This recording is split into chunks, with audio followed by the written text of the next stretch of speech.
Masu kallonmu da sauraronmu a daidai wannan lokaci a duk inda kuke a faɗin duniya, mune muku sallama irin ta addinin Musulunci, Assalamu alaikum wa rahmatullahi wa barakatu. Barkanmu da warhaka, sannunmu da sake saduwa da ku a cikin shirinmu na dausayin Alkur'ani. Shiri ne da yake tattaunawa game da Alkur'ani mai girma tare da koyarwar Annabi Muhammad sallallahu alaihi wasallam. Inda a yau muna tare da babban malaminmu Dr. Anas Aliyu Adam. Malam muna maka barka da zuwa. Masu kallo idan kuna biye da mu za mu fara akan gaba ta farko wato ta'riful Qur'an. Me ake nufi da Alkur'ani malam?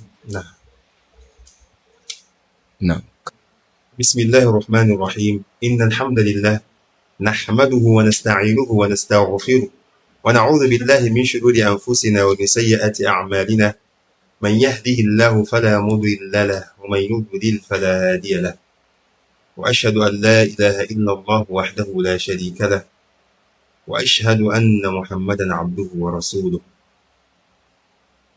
الحمد لله الذي أنزل على عبده الكتاب ولم يجعل له عوجا قيما لينذر بأسا شديدا من لدنه ويبشر المؤمنين الذين يعملون الصالحات أن لهم أجرا حسنا ماكثين فيه أبدا تبارك الذي نزل الفرقان على عبده ليكون للعالمين نذيرا أما بعد muna ma Allah subhanahu wataala godiya da wannan lokaci mai albarka da ya ba mu daman zama a wannan waje mai albarka wanda za mu gabatar da wannan majalisi namu da aka sa mai suna da larabci rihabul Qur'an. Rihabu al-Qur'an wato dausayin al-Qur'an ko kanafin Qur'an. Bi ma'ana cewa wannan majalisi zai yi kula da abin da ya shafi alkur'ani da kuma sunnan manzo Allah sallallahu alaihi wasallam. Malam ya yi tambaya akan ba tare da bada lokaci za mu shiga cikin maudu'in da malam Abubakar ya tambaya akan me ake nufi da alkur'ani. Laqad sa'altana azim, wannan babban tambaya. Na'am. Wa innahu la yasirun ala man yassarahu Allah ta'ala. Amma mai sauƙi ne da wanda Allah subhanahu wa ta'ala ya sauke ni. Muna roƙon Allah subhanahu wa ta'ala ya sauke mana mu iya magana akan littafinsa, akan maganansa wanda ya siffata shi. Allahumma amin. Magana akan Alƙur'ani kamar yadda ce magana ne mai girma. Kana magana ne akan sifa na Allah subhanahu wa ta'ala shine al-kalam.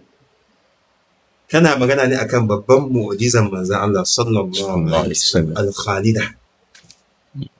Bi ma'ana babban gagarba babban abin da Allah subhanahu ta'ala ya gagara duniya da shi wanda ya turo manzon sallallahu ya gagara duniya da wannan littafi shine alqur'ani.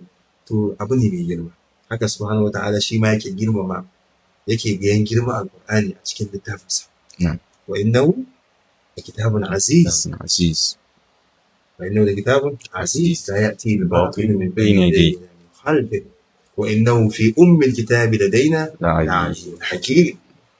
آيات كثيرة ودى الله سبحانه وتعالى كيجان جرمى القرآن وأنت زمان ذمي زمان من مسمى كان جرمى القرآن جرمى ما لتا القرآن إن شاء الله وأنت زمان كما يند كلمة زمو سلسلة إن شاء الله سلسلة ذهبية إن شاء الله سلسلة ذهبية إن شاء الله.